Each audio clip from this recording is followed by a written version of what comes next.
सामान भी फेंक दिया। बस बस, अरे क्यों आंसू बहाती है ऐसी नालायक औलाद के ऊपर? चिंता मत कर, मेरे रहते तुझे कोई परेशान नहीं कर सकता। कब तक रहेंगे हम लोग ऐसे? कब तक रहेंगे?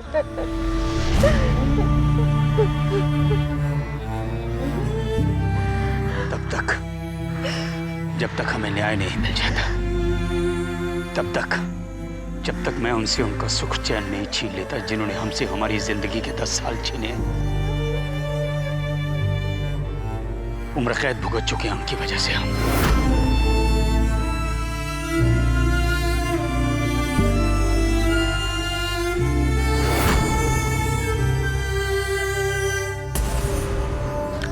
शांत रह तू, ले समोसे खा, तेरी मनपसंद तीखी चटनी के साथ लाया हूं।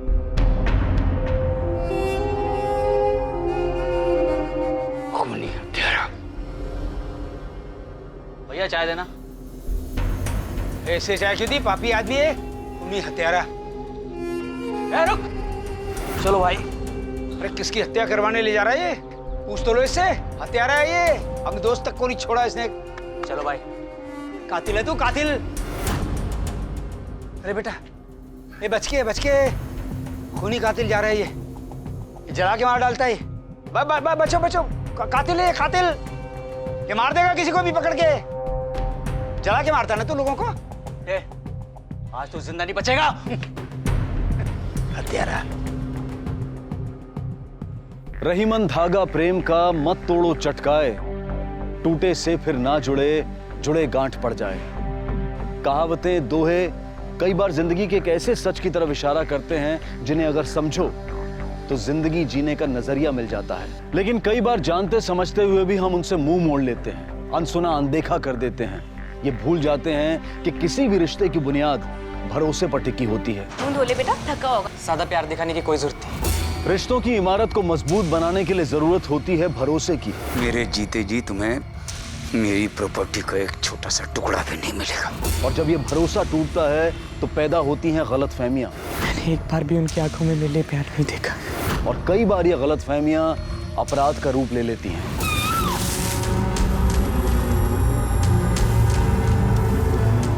आज का ये उलझा हुआ केस आपको सोचने पर मजबूर कर देगा कि कभी कभी सच्चाइयां कितनी कड़वी होती हैं, कितनी पेचीदगियों की आड़ में छुपी हुई होती हैं कि जब वो सामने आती हैं तो सबके होश उड़ा देती हैं।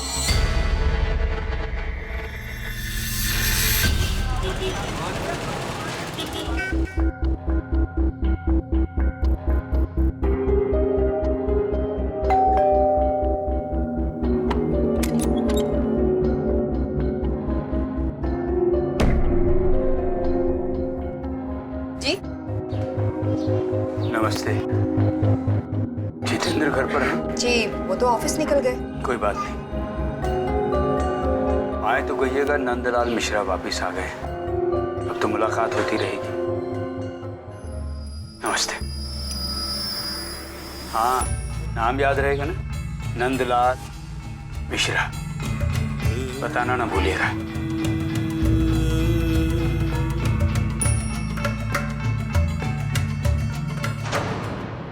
आप जाओ, मम्मी आ रही है अभी। हाँ,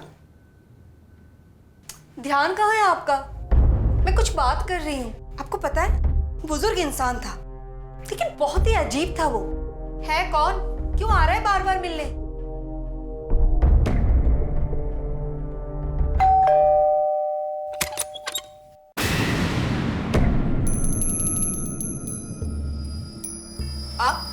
आप फिर से आ गए। देखिए, हमारे पति आपको नहीं जानते और उन्होंने कहा है कि हम आपसे कोई बात ना करें। अगर आप दोबारा आए ना तो हम पुलिस स्टेशन फोन कर देंगे। पुलिस स्टेशन का नंबर है आपके पास या मैं दूं? बाप रे, मैं तो डर ही गई। आपको पता है, मैंने उसे पुलिस की धमकी दी तो कहता है कि नंबर है या दो। बहुत ही अजीब इंसान है वो। आखिर आप बताते क्यों नहीं है? कौन है, क्यों बार बार आता है हमारे घर? नाम याद रहेगा ना? हाँ, नंदलाल मिश्रा नाम बताया अपना। कहा कि बोल देना वापस आ गया है। मुझे तो डर लगने लगा है अब। आप एक काम क्यों नहीं करते? आप जाके उससे बात करो ना, आखिर पता तो चले कि कौन है, क्यों आ रहा है बार बार।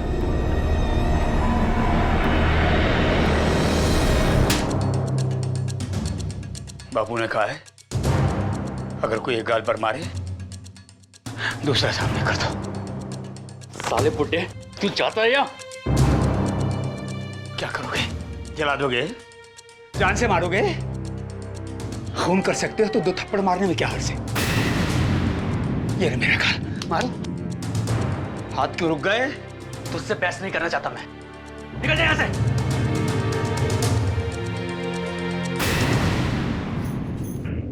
आज आपको सब बताना ही पड़ेगा। हत्यारा क्यों कहा उसने आपको? और आप खून कर सकते हो, इसका क्या मतलब है? देखिए, मुझे बहुत डर लग रहा है। साफ साफ बताइए ना, बात क्या है? आप चुप क्यों हो? बोलो ना।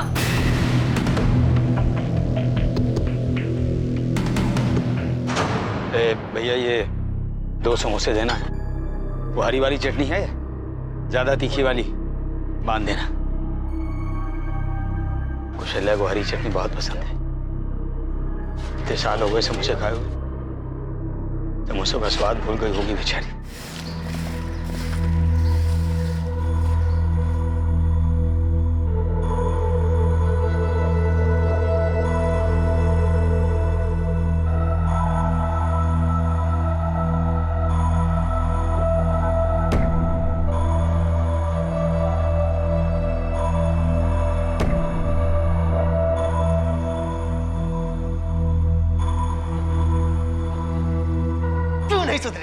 नहीं सुधरेगा ना? ठीक हो गया। आप भी ना छोड़ो इसे। जब तक इस बिट्टू के पीछे पड़े रहते हो, इसे ना बाद में सुधार लेना। पहले जाकर उनको सुधारो। जाइए, जाकर देखिए बाहर। पता भी है आपको, आज 3रा दिन है और घर के बाहर पेड़ के नीचे वो तो अपना पूरा बोरिया बिस्तरा लेकर घर बनाकर बैठ गए। लोग कैसी कैसी बातें करें, कुछ पता भी है आपको? पूरे मोहल्ले में हमारी बदनामी करके रख दी है। लोगों की बातें सुन सुन के ना मेरी तो कान पक गए। आपसे कह रही हूँ, जाकर जो बात करनी है जाके कीजिए। अब जाइए।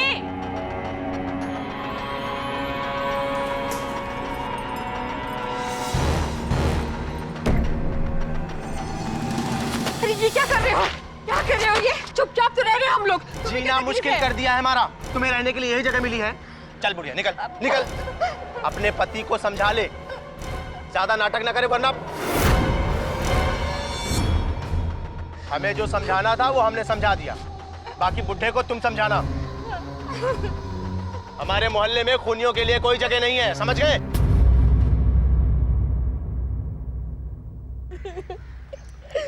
सामान ठीक किया। बस बस। अरे क्यों आंसू बहाती ऐसी नालायक औलाद के ऊपर?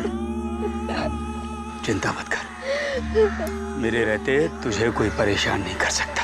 कब तक रहेंगे हम लोग ऐसे? कब तक रहेंगे?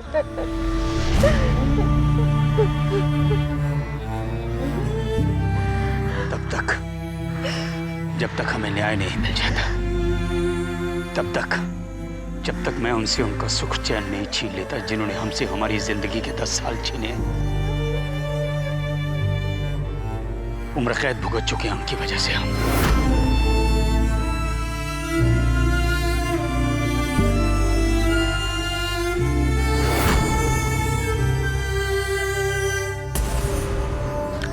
शांत रह तू। ले समोसे खा, तेरी मनपसंद तीखी चटनी के साथ लाया हूं।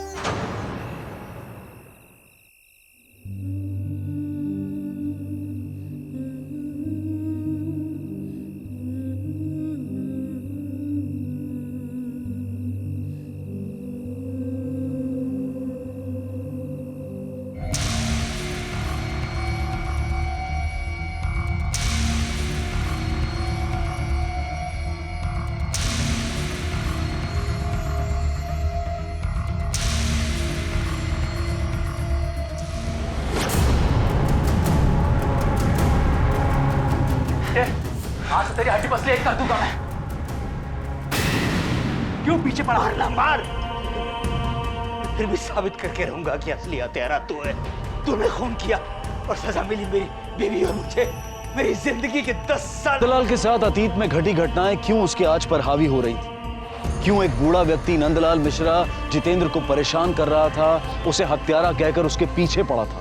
और दूसरी तरफ क्यों एक पिता कमल मिश्रा अपने बच्चे को यातनाएं दे रहा था? आखिर सतह पर बिल्कुल अलग अलग लगती इन कहानियों को किस कड़ी ने जोड़ा था? सच पर से अभी कितनी परतें उठनी बाकी थी। बिट्टू आ गया। चल तू ना हाथ मुंह धो ले बेटा, थका होगा। ज्यादा प्यार दिखाने की कोई जरूरत नहीं, सब समझता हूँ। मगर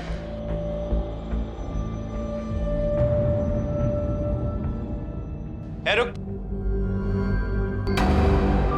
तू तेरे तेवर नहीं बदलेगा? हाँ? घूरता किसे? हाँ? इतनी मार खाता है, इसके बाद भी मुझे घूर के देख रहा है। बाप से नजर मिलाएगा?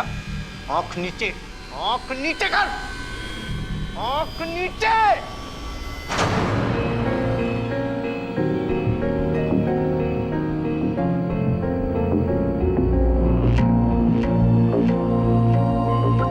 दादी, दादी, दादी, छोड़ो बिट्टू, जा यहाँ से। क्या कर रहे हो? जान ले लोगे क्या उस बेचारे की? तो जान ही ना लूंगा मैं इसकी। छोड़ो ये सब, बाहर देखो क्या तमाशा हो रहा है। प्रणाम दादी। झुक झुक जी मेरे बच्चे। ये क्या माँ जी, आशीर्वाद भी। हम लोग को बताया भी नहीं। हम लोग क्या इतने पराये हो गए? आप चलिए हमारे साथ। हमारे होते आप यहाँ नहीं रहेंगे, चलिए आप। पुरानी बातें को भूल जाओ अम्मा, चलो हमारे साथ। चलिए आप हमारे साथ, चलिए।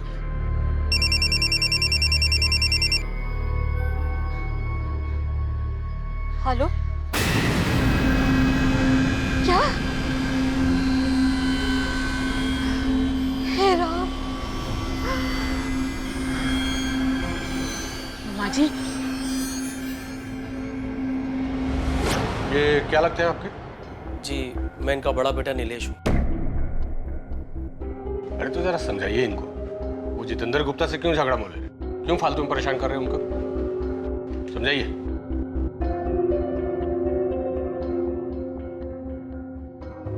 बाबूजी आपकी दवाई। मुझे किसी की हमदर्दी नहीं चाहिए। बाबूजी इसमें हमदर्दी वाली क्या बात है? हम तो आपके अपने हैं ना। कोई अपना नहीं है मेरा। बंद करो ये अपनेपन का नाटक। ना तो तुम मेरी बहू थी और ना ही कभी बन सकती हो। जानता हूं मैं क्यों तरस आ रहा है तुम्हें हम पर। तुम्हारी नजर मेरे उस मकान पर है जो आज भी मेरे नाम है। लेकिन याद रखना, मेरे जीते जी तुम्हें मेरी प्रॉपर्टी का एक छोटा सा टुकड़ा भी नहीं मिलेगा। ये बाप और बेटे का रिश्ता तो उसी दिन खत्म हो गया था जिस दिन तुमने मेरी मर्जी के खिलाफ शादी की थी। अरे बेटा, आओ आओ आओ। वह रुक जाओ नीलेश।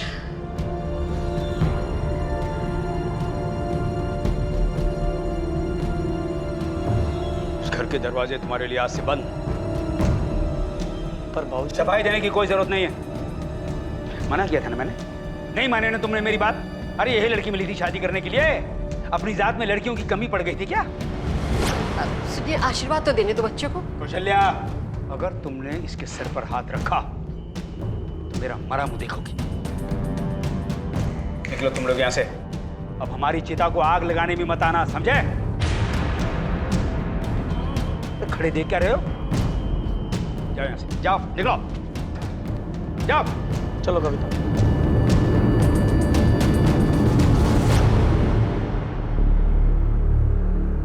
जाओ, निकल जाओ। अरे जाओ, खड़े क्यों? जाओ।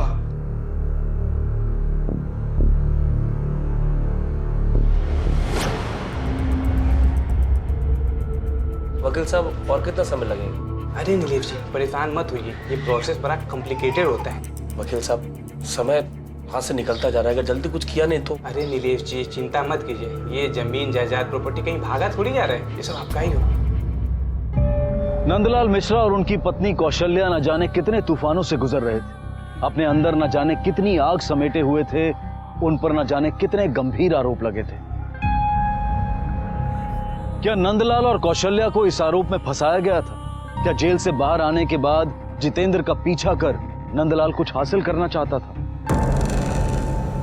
क्या झूठे आरोप और सजा का गुस्सा उसके मन पर था और वो अपनी खोई हुई इज्जत को वापस पाना चाहता था?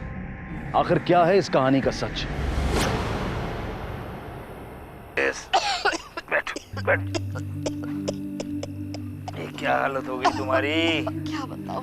मुझे संभालते संभालते खुद बीमार पड़ गई। ये तुम कुछ खा लो, फिर दवाई देता हूँ मैं तुम्हें।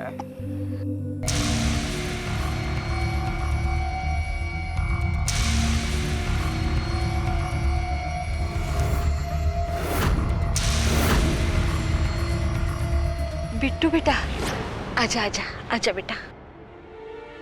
बेटा, तुझसे एक बात साफ करनी थी। हमने तेरी माँ को नहीं मारा। मुझे बेटा। उसके बारे में कोई बात नहीं करनी। योगी बोलते थे कि मेरी माँ का किसी और के साथ रिश्ता था। क्या ये बात सच है? पर रोज रोज मारते हैं मुझे। एक बार भी उनकी आंखों में मेरे लिए प्यार नहीं देखा।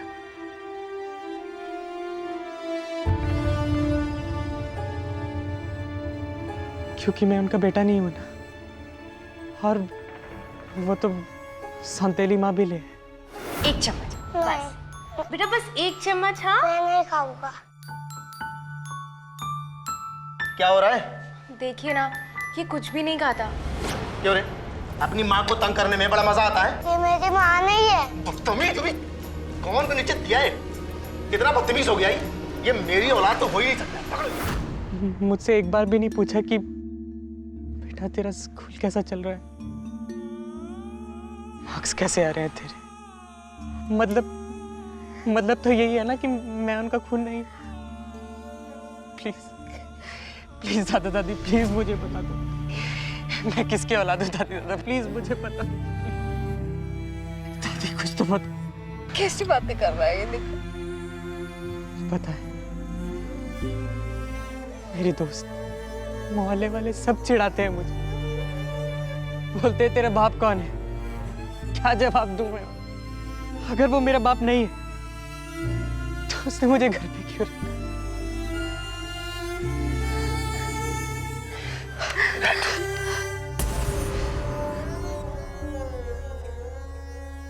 तेरी माँ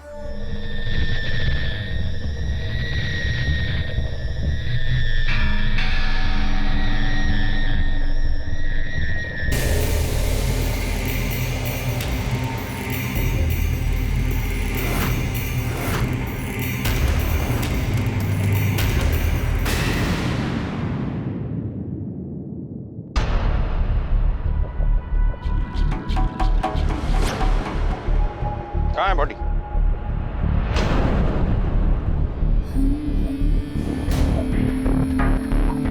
सर, मैं इनको जानता हूं। मैंने ही इनको अस्पताल में भर्ती करवाया था। शुक्ला, सर, बॉडी को पोस्टमार्टम के लिए भेजो।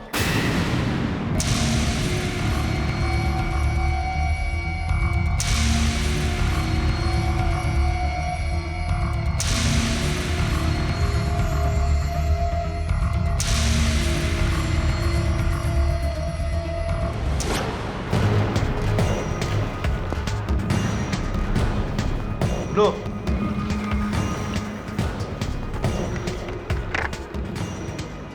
ये बूढ़ा बूढ़ी यहाँ रहते थे ना?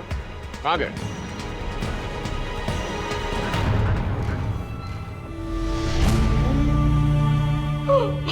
बाबूजी, बाबूजी,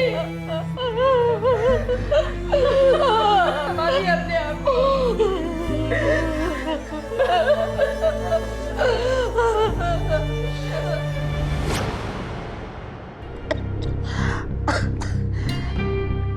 एक हफ्ता पहले ही मेरी तबीयत खराब हो गई।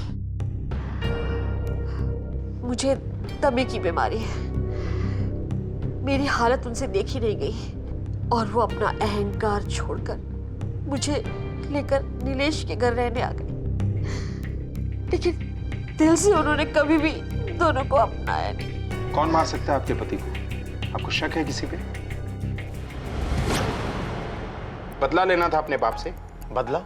किस बात का बदला साहब? उन्होंने तुम्हारी पहली पत्नी को मारा था। जब उससे कोई रिश्ता ही नहीं था साहब, तो बदला किस बात का लेना? तो फिर कुंडली जमा के क्यों बैठे थे उनके घर पर? सच तो ये है साहब कि हमारे बाबूजी ने हम दोनों को घर से बाहर निकालने के लिए कोर्ट में केस डाला है।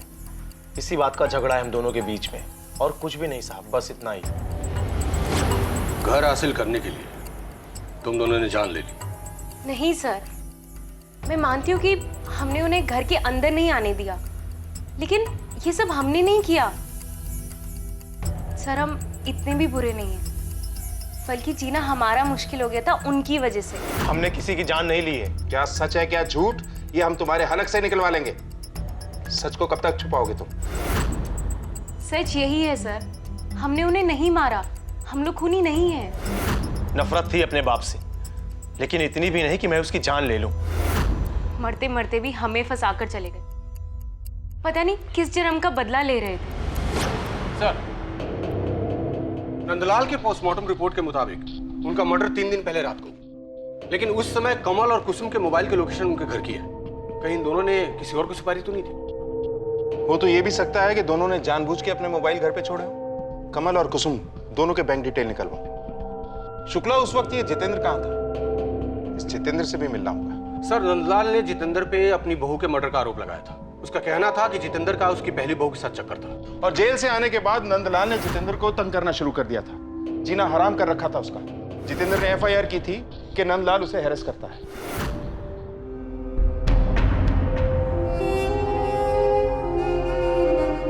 खूनी हत्यारा। भैया चाय देना। ऐसे चाय शुद्धि पापी आदमी है, खूनी हत्यारा। रुक, चलो भाई। अरे किसकी हत्या करवाने ले जा रहा है ये? पूछ तो लो इससे, हत्यारा है ये। अपने दोस्त तक को नहीं छोड़ा इसने। चलो भाई। कातिल है तू, कातिल। अरे बेटा, ये बच के खूनी कातिल जा रहा है ये जला के मार डालता है। बचो बचो, कातिल है, कातिल। ये मार देगा किसी को भी पकड़ के। जला के मारता ना तू लोगों को। आज तो जिंदा नहीं बचेगा। हत्यारा। अगर जितेंद्र को कुछ करना ही था तो वो पुलिस में रिपोर्ट क्यों करा था? Right sir. सर, 2 लोग और, नीलेश और कविता। कहीं इन दोनों ने तो मर्डर नहीं किया या फिर करवाया? क्यों? सर, बाप ने इतना बेइज्जत करके घर से निकाला, जायदाद से बेदखल कर दिया, फिर भी ये दोनों हस्बैंड वाइफ इतना प्यार जता रहे थे। आजकल के बेटा और बहू इतना करते हैं क्या? शुक्ला, कहीं ये प्रॉपर्टी का एंगल तो नहीं? पता करो। शुक्ला, इस केस में सभी शक के दायरे में। पिछली बार अगर नंदलाल को इंसाफ नहीं मिला तो इस बार हमें उसे इंसाफ दिलाना ही होगा। Right sir. चलो। अब पुलिस को विश्वास होने लगा था कि नंदलाल किसी से कुछ छीनने के लिए नहीं, बल्कि न्याय के लिए लड़ रहे थे, ताकि उन पर और उनकी पत्नी पर लगे दाग हट सके। लेकिन इंसाफ की नजर में उनकी बहू का केस क्लोज हो चुका था। अब सवाल यह था कि अगर उन्होंने सरिता की हत्या नहीं की थी तो फिर मुजरिम कौन था? और अब नंदलाल मिश्रा की हत्या भी हो चुकी थी, तो पुलिस इस सोच में थी कि क्या इन दोनों हत्याओं का जिम्मेदार कोई एक ही इंसान था। लेकिन नंदलाल के खून की वजह क्या थी? क्या जितेंद्र का वाकई इन दोनों केसेस से कुछ लेना देना नहीं था?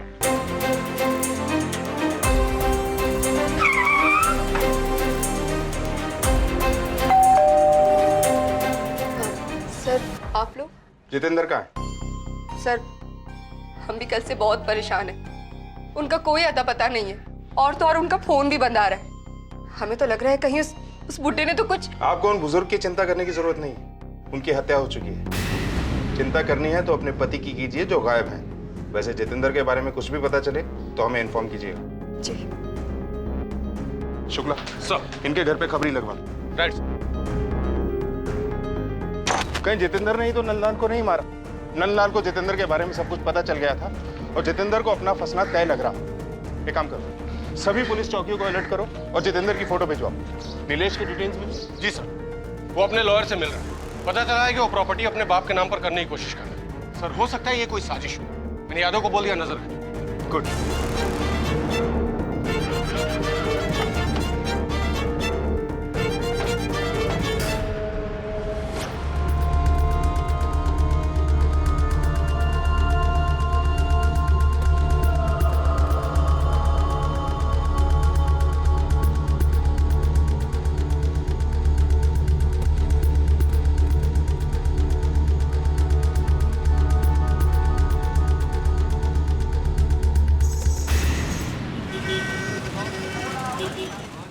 देखिए, लड़के की कंडीशन बहुत सीरियस है। 60% जल चुका है, इसलिए फिलहाल कुछ कहना बहुत मुश्किल है। फिर भी हम ट्राई कर रहे हैं। एक्सक्यूज।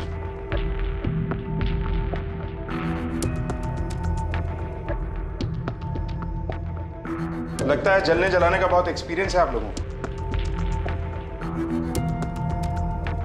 आप कहना क्या चाहते हैं? ये हमने खुद को जलाया है? क्या पता, बिट्टू को आधे रास्ते तो पहुंचा ही दिया है। हाँ?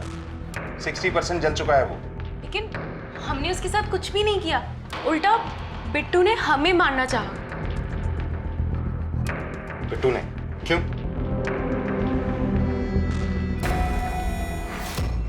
अरे यार क्या पार्टी थी, मुझे तो बिल्कुल सच में उसका डांस तो मतलब कमाल का। किसी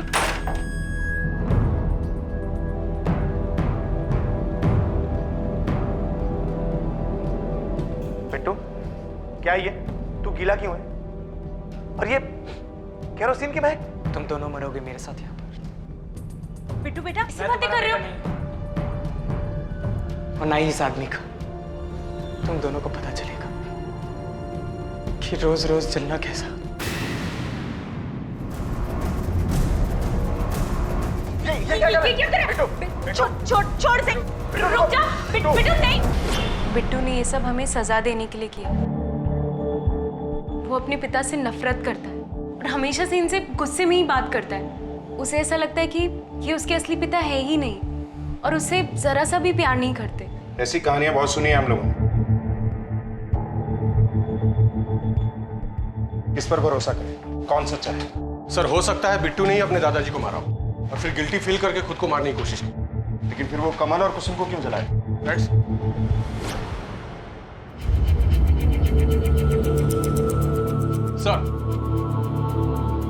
सर ये देखिए, पिछले 3 दिनों से कई घंटों तक बिट्टू और नंदलाल मिश्रा के फोन की लोकेशन सिम रही है।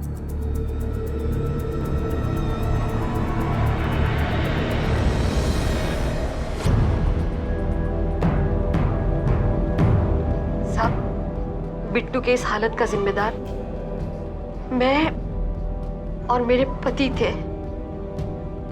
अगर सरिता के मामले में हम चुप रहे होते तो आज मेरी बहू जिंदा होती और बिट्टू भी इस हालत में ना होता। परेशान हो गई हूँ मैं जितेंद्रा, कमल के साथ रह रह के।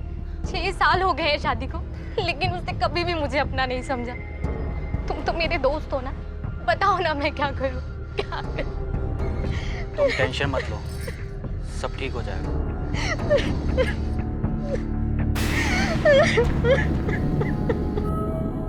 सब पता मुझे। ये चुप चुप कर मिलना, ये फोन पर बातें करना।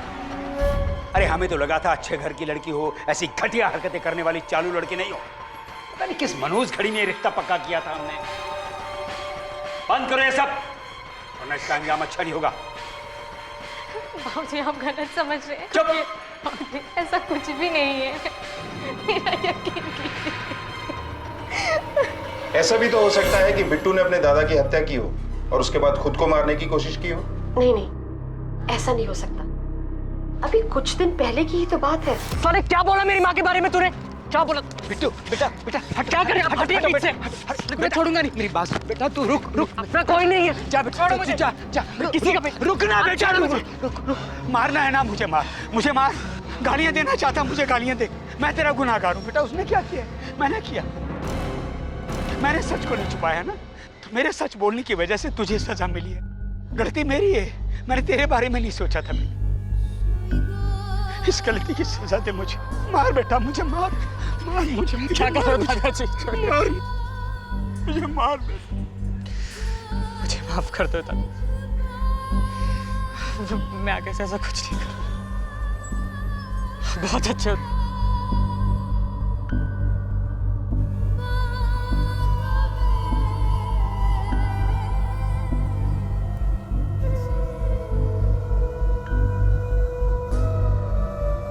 उसके बाद बिट्टू अपने दादू से अक्सर मिलता रहता था।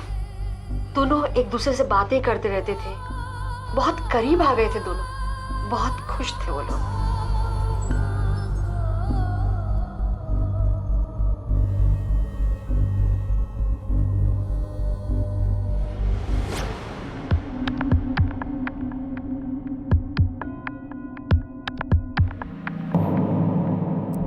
बिट्टू के पास कोई वजह नहीं है कि वो अपने दादाजी की हत्या करे, लेकिन ये एक पहेली है कि उसने अपने साथ साथ कमल और कुसुम को मारने की कोशिश क्यों की।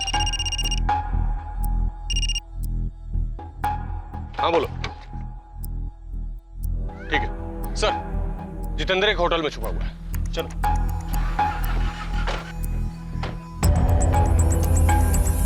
सर जितेंद्र ने अभी तक चेकआउट नहीं किया है, लेकिन कल रात से अपने कमरे में भी नहीं है। हाँ बोल। ठीक है, हम आ रहे हैं। चलो।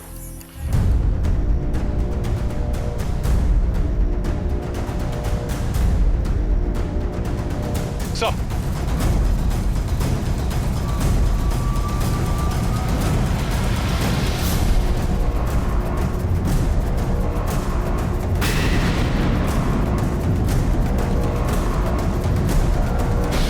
सर, चाकू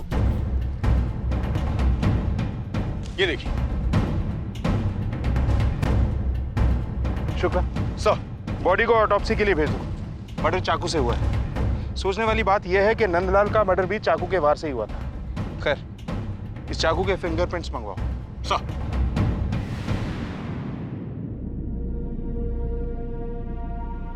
देखिए, आप रोज रोज यहाँ मत आएगी।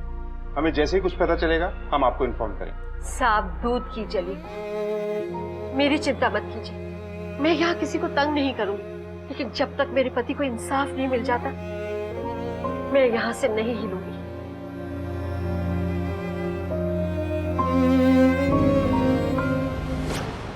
सर, सर जितेंद्र का कत्ल जिस चाकू से हुआ वही चाकू नंदलाल को भी मारने के लिए यूज किया गया।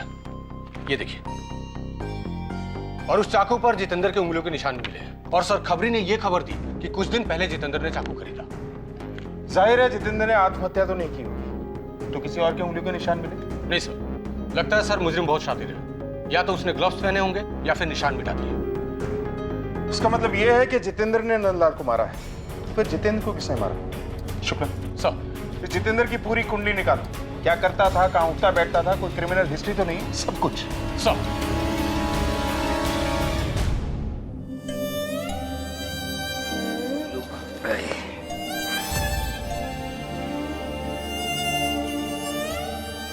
पुरानी बातों का बोझ लेकर कब तक जीते रहेंगे?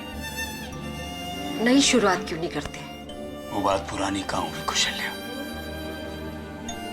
उस बात के बाद और कोई बात तो हुई नहीं हमारे जीवन में। उसी बात के बोझ तले तो दब कर जी रहे हैं हम।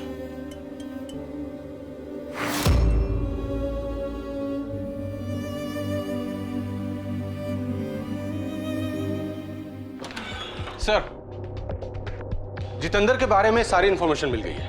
वो एक इंश्योरेंस कंपनी में काम करता था। तो सर चौंकाने वाली बात यह है कि उसकी सैलरी से कई गुना ज्यादा रकम रेगुलर उसके अकाउंट में जमा हुई।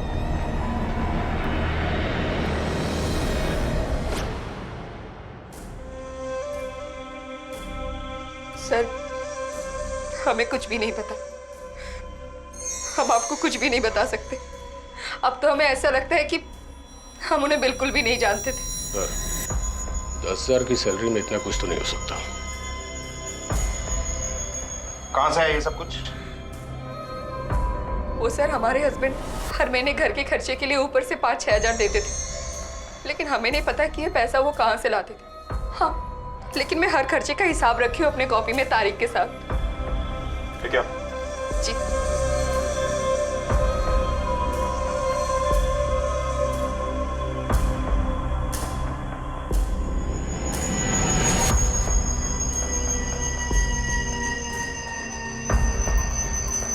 सर, हमारी शादी को 7 साल हो गए। वो शादी से पहले से ही पैसे ला रहे थे, लेकिन ये नहीं पता कि ये पैसा वो कहाँ से लाते हैं। हाँ बोल। ठीक है, हम आते हैं।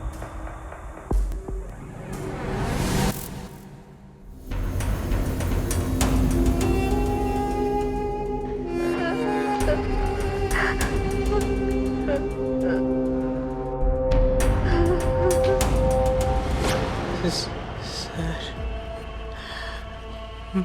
मैं पुरानी एल्बम ढूंढ रहा था अपनी माँ की फोटो के लिए,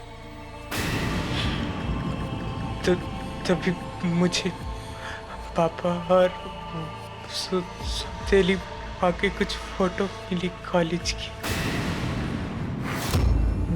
मैं तभी समझ गया था कि ये एक दूसरे को पहले से जानते। और सर, मैंने इनकी बातें सुन ली थी दादाजी के बारे में कि वो दादाजी को मारने वाले।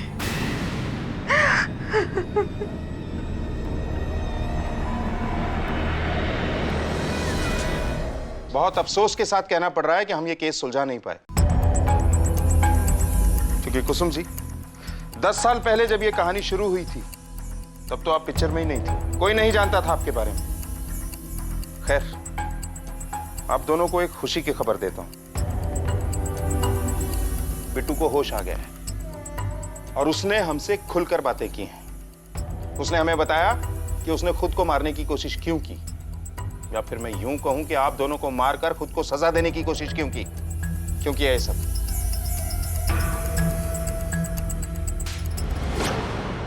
बोलो, और शुरू से। सर, मैं और कमल कॉलेज टाइम से एक दूसरे से बहुत प्यार करते थे, लेकिन जब नीलेश भैया की शादी के बाद बाबूजी ने उन्हें घर से निकाल दिया तो हमें लगा कि वो हमारी शादी के लिए तो कभी नहीं मानने वाले। पहले तो हमारे अफेयर के बारे में किसी को कुछ पता नहीं था, लेकिन जब बाबूजी को सरिता और उसके आशिक पर शक हुआ तो हम एक उपाय सोचे। एक दिन घर में कोई नहीं था तो मैंने कुसुम को घर पे बुलाया और मैंने चुपचाप से घर में जाकर किचन में गैस पाइप को काट दिया।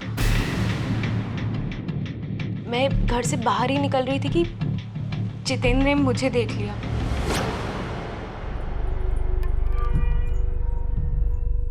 आ गया हमारा राजा बेटा स्कूल से। यार चलो चलो, अब बेटा आप बैठो, मैं आपके लिए दूध लेकर आती हूँ। हाँ, मम्मी नाश्ता लेके आती है तेरे लिए, है ना। एक मिनट में जरा तेरा बैग रख दूँ।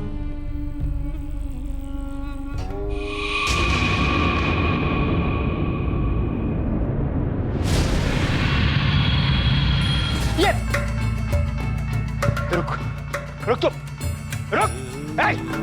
जितेंद्र इतने सालों तक ब्लैकमेल करता रहा हमें। तुमने तो अपना भविष्य उज्जवल कर लिया है कमल के साथ शादी करके। कुछ हमारे बारे में भी सोचो। मेरे प्यार की खबर पे तो तुमने अपना घर बना लिया है। अगर मैं मुंह खोलूंगा ना तो सीधा अंदर जाओगी, सोच लो। तो नंदलाल को मारने का काम जितेंद्र को सौंपा था। बाबूजी ने जितेंद्र का जीना हराम कर रखा था और हमें भी डर लगने लगा था कि एक दिन बाबूजी हमसे हमारा सब कुछ छीन लेंगे। इसलिए हमने जितेंद्र को और पैसे का लालच देकर अपना काम करने के लिए तैयार किया। जितेंद्र को डर था कि कहीं वो पकड़ा ना जाए, लेकिन फिर हमारी बातों में आकर वो राजी हो गया। उसने हमसे 10 लाख रुपए मांगे। उसे लगा कि वो बाबूजी को मारकर कहीं गायब हो जाएगा। तो उसने बाबूजी से कहा कि वो सरिता का मर्डर कन्फेस करना चाहता है, उन्हें कुछ बताना चाहता है, और इसी बहाने से उसने बाबूजी को एक सुनसान जगह पर बुलाया। तुझे आज मैं एक चौंकाने वाली बात बताता हूँ। तुझे मिलना था ना अपनी बहू के असली कातिल से, तो देख पलट के, देखना।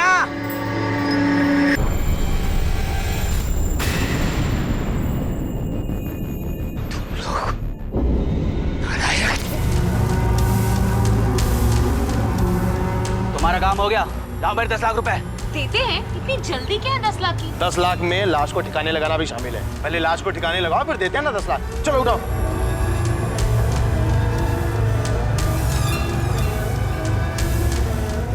10 लाख चाहिए तुझे? 10 लाख चाहिए थे ना? चलो अभी ये दोनों लाश ठिकाने लगा। शर्म आती है तुम जैसे लोगों पर। अब जिंदगी भर जेल में पड़े यही सोचते रहना कि क्या मिला ये सब कुछ करके। निजी रिश्तों की उलझनों का सबसे बुरा असर हुआ बिट्टू पर। अब उसकी दादी ही उसके जख्मों पर मलहम लगा रही है। आखिर क्या हासिल हुआ इस जुर्म से? लेकिन रिश्तों का हासिल है क्या? घर, जमीन, जायदाद, रुपए, पैसे, गहने, या फिर जिसका रहीम के दोहे में वर्णन है, प्रेम का धागा, वो हासिल है? क्या बूढ़े माँ बाप हमारी नजरों में उनकी मौत के बाद उनके पीछे छूटी सिर्फ जायदाद है? और अगर यही उनकी कीमत है तो फिर क्यों माँ बाप अपने बच्चों के लिए रुपया, पैसा, जमीन, जायदाद जमा करते हैं? ये हम सबको अपने आप से पूछने की जरूरत है। एक आखिरी बात, जो मान्य है उसे मिटाकर एक बार हर रिश्ते, हर संस्कार, हर मूल्य को अगर हम नए सिरे से देखें तो शायद कोई और ही सच दिखाई देगा। शायद ये समझ में आएगा कि हर रिश्ते की एक उम्र होती है, और अगर कोई रिश्ता उम्र भर के लिए बोझ, जिम्मेदारी या जरूरत बन जाए तो उस रिश्ते की बुनियाद प्यार नहीं है। इसी विचार के साथ अब मैं अनूप सोनी आपसे विदा लेता हूं। फिर मुलाकात होगी अगले एपिसोड में एक और चौंका देने वाले केस के साथ। तब तक अपना और अपने परिवार का ख्याल रखें और देखते रहें क्राइम पेट्रोल डायल 100। सबक एक को, सीख हम सबको। जय हिंद।